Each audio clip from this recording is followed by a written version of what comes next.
কুমারটুলির মাটির প্রতিমার খ্যাতি বিশ্বজোড়া, কিন্তু গত কয়েক বছরে কুমারটুলির মাটির পাশাপাশি ফাইবারের দুর্গার চাহিদাও কিন্তু আকাশ ছোঁয়া হয়েছে। এই মুহূর্তে আমরা আছি কুমারটুলির কৌশিক ঘোষের স্টুডিওতে। শিল্পীর হাত দিয়ে প্রতি বছর 30 থেকে 35টা করে দুর্গা প্রতিমা বিদেশে পাড়ি দেয়, কিন্তু তা মাটির নয়, ফাইবারের।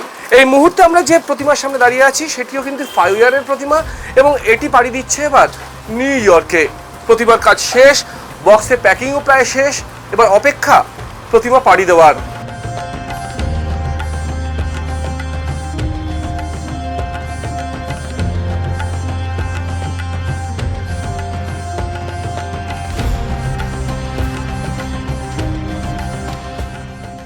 কৌশিক, কুমারটুলির মাটির প্রতিমার চাহিদা সবসময়, সে তো ফাইবারের প্রতিমার চাহিদা কতটা বেড়েছে, কিরকম বেড়েছে?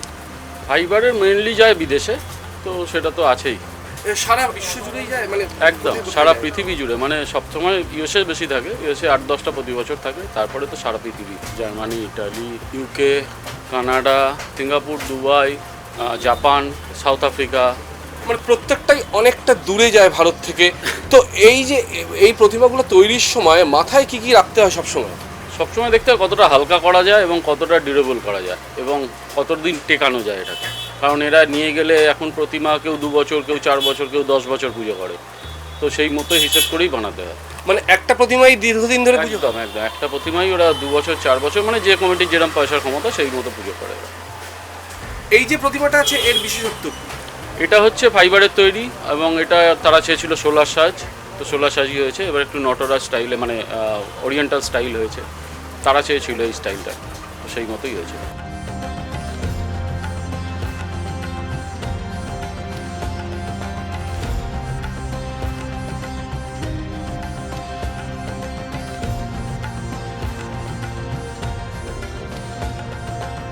ফাইবারের দুর্গা ওজনে হালকা, দেখতে সুন্দর, বিদেশে পাঠাতে সুবিধা, কিন্তু এই দুর্গা তৈরি করতে পরিশ্রম কতটা, কিভাবে তৈরি হয় এই ধরনের ফাইবারের প্রতিমা, চলুন এক ঝলক দেখে নিই। এই দুর্গা প্রতিমা তৈরি হয় কিভাবে, এটার প্রসেসটা কি? এটা প্রথমে যে যেরকমভাবে ডিজাইনার অর্ডার দিল সেই মতো মাটির তৈরি হবে, তারপরে সেখান থেকে ডাইস হবে। এরকম 2 রকম ডাইস হয়, একটা হচ্ছে প্লাস্টার ডাইস, সেটা ওয়ান টাইম ইউজ, আর পরেরটা হচ্ছে ফাইবার ডাইস, তো সেটা করলে খরচ বেশি এবং অনেকগুলো ওঠানো যায়। তারপরে হচ্ছে এই ডাইস থেকে টুকরো টুকরো করে পিস তুলে তারপরে একে জয়েন্ট করে তারপরে ঘষে মেজে, মানে গাড়ি যেভাবে রং হয় সেইভাবে রং করতে হয়।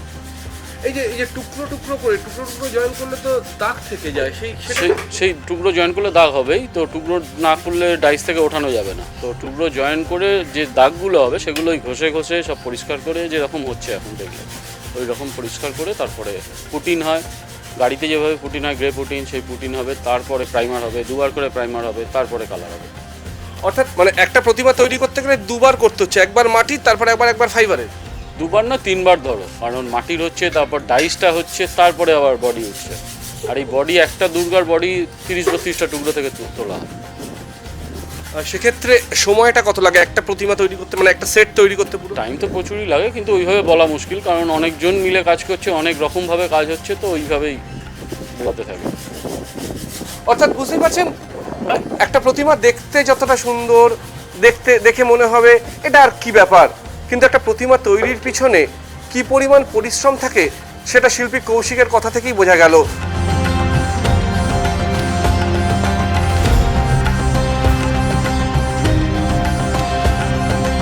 কুমারটুলি থেকে যেমন প্রতিমা বিদেশে যায়, তেমন বিদেশের ছাত্রছাত্রীরাও কিন্তু কুমারটুলিতে আসে এখানকার শিল্প কিভাবে তৈরি হচ্ছে, কিভাবে প্রতিমা তৈরি হচ্ছে তার একটা সাক্ষী থাকতে।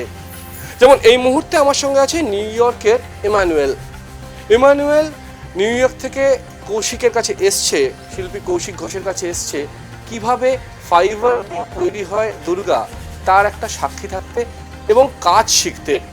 Emmanuel, welcome to India, and what is your experience about Kumartuli? Thank you. The people here, the artists here, are really talented, and you can just really see it while they're working. They know what to do, they've been doing it for a long time, and them using fiber as like a new way, as like a modern way, a combination of the kind of new industrial processes on top of the tradition of the art. It was really, really amazing to see.